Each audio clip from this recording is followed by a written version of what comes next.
أنا مواطن من حيدرة، نسكن في الصغي. أنا فلاح وعندي غلم تسرح في أرضي. يجوه الجزائريين كربط الدرك فيه 8 أعوان. زوز شدوا الوليد ولد السارح، والاخرين دخلوا طراطونس جابوا الغلم وهزوها ولحقوا عليها العوان نتاعينا وتشاجروا معاهم، فكوا ليهم الوليد ولد السارح والغلم ما بوش يعطوها. كلمتنا الامن نتاعنا قال لي خويا نجيبوها بالقانون. قعدنا نجروا بالقانون اليومين هذا.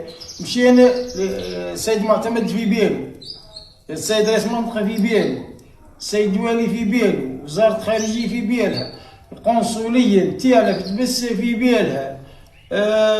شو نقول لك، الدوله كل في بالها. يوعدوا فيا تو الغلم طرجع نتفاهم هنا طرجوها بالقانون. غلم اليومين هذا ما ثمش، ما لا رجعت ولا بو يستعرفوا به. 152 راس غلم، هذه مش ثروه تونسيه. بالنسبه للغلم هزوها دخلوها للجبل، قسموها على زوز 60، هزوها للديوانه والباقي جتها فوردويت هزتها.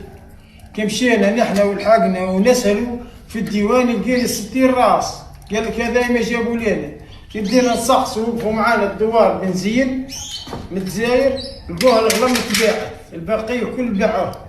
وبالنسبه ل 40 معزه جابوها لنا في 3 نتاع الصباح بحضور سيد المولازي. جابوها لنا في 3 نتاع الصباح خلص، عدوها خلص 40 معزه، والغلم راحت اليومين هذا. في الفلاحه في المعتمديه على طريق الولايه تاخذ في المدعم من الشعير ومن خاله ومسجله في الدوله كامله.